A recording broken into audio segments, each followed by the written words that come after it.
Oh my god, this world is fucked up. First Christina Grimmie, now Anton Yelchin? I hate this. Rest in peace, Chekhov. You went to my high school.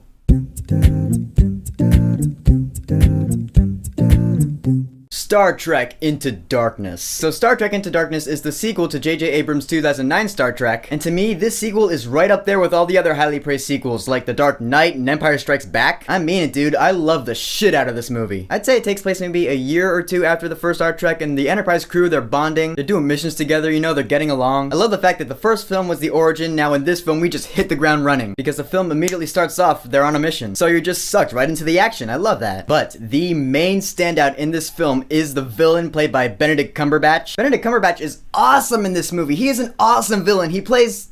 Actually, I don't know if I want to say. Part of the fun of getting ready for this movie before it came out was not knowing who Benedict Cumberbatch played in the film. They actually kept it a secret. They didn't tell anyone, and in this world of social media where everyone knows everything, that was pretty cool. So for all two of you who have not seen this movie, I'm not going to tell you who he is. He is a badass though, and to me, this is the film that introduced Benedict Cumberbatch to American audiences. Since before this, I don't really think he was known for anything else other than Sherlock, which you should also watch by the way, because it's awesome. But this is really the first time I saw Benedict Cumberbatch in all of his Cumberbatch glory, and what an awesome actor he is. He was an awesome villain, you know? He's one of those villains where he just walks in the room and he has control of the entire situation. But he's not just stoic all the time. Like, he has this monologue early on where he's in this cell and he's going off and you see like him, he's tearing up and he's got a tear coming out of his eye and you're just like, oh my goodness. He's one of those sympathetic villains, you know? Like, you see where he's coming from. Case in point, the villain in this film was miles ahead of the villain in the first Star Trek film, and he's definitely one of the most memorable villains in a film in a while. That's part of the reason I really like to compare this film to The Dark Knight, because it's a sequel that in my opinion is better than the first one, and it features a really memorable villain. Just every line that was spoken, every shot, I felt it was all just perfection. And this film features more Star Trek lore. There's a scene where they go to Kronos, which is a Klingon homeworld. Klingons, in case you don't know, are like the rivals of mankind, pretty much. Like I said, I'm no Trekkie, but from what I understand, Klingons just hate everyone, and there's eventually gonna be this big war between mankind and Klingons. They're like the White Walkers. But anyways, the Enterprise crew goes to Kronos, which is a Klingon homeworld, and Uhura goes out to talk to the Klingons because she can speak their language. And it's actually really funny when she goes out there and she's all like, the first time I saw that, I was like, Neytiri! I don't know, just to me, it sounded a lot like Neytiri speaking her Na'vi language, which makes sense because it's the same actress. Again, Queen of Sci-Fi, right there for you. Prime example. Carol Marcus is in this movie. She was a relevant character in Wrath of Khan, which is one of the older Star Trek films and considered to be the best one. It just makes it feel more genuine as a Star Trek film. Like, this film has the entire crew of the Enterprise. It's got everyone, you know, you got Kirk and Spock, and you have Uhura, you have Scotty, you have Bones, you have Chekhov. Am I forgetting anyone? It's just, to me, I don't know, that just makes it an instant classic. Like, this is a definitive Star Trek movie if ever there was one, at least for the new generation. I also like to call this film Close Calls the movie because there are quite a few scenes where, like, the tension's going high because something just happened, you're like,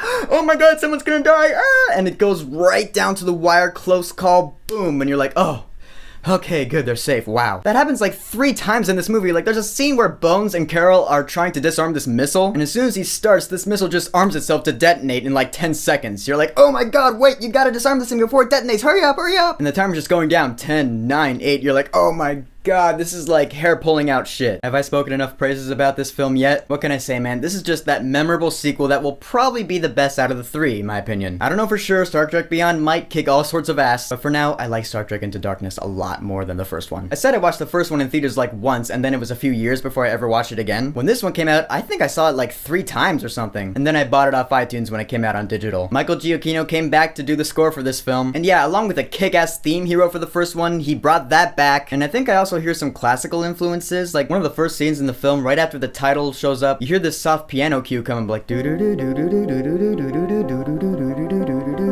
like, yeah, that sounds classical. It's good shit. This is the film that made me love Star Trek as a sci-fi icon. It made me love Benedict Cumberbatch as an actor. It had awesome character development with Kirk and Spock. It had awesome visual effects, once again, a fantastic score, and just a really kick-ass villain. I want Benedict Cumberbatch to play more villains. Like, yeah, I can't wait to see him be Doctor Strange, but I think he has a better voice for a villain. Why else do you think he was cast as Smaug? So, Star Trek Into Darkness. Have you seen it? Have you watched it recently? And how does it rank among all the Star Trek films for you? And what is your favorite role that Benedict Cumberbatch has played? I'm in a Cumberbatch mood right now. So whatever it is, go ahead and leave a comment. And don't forget to subscribe.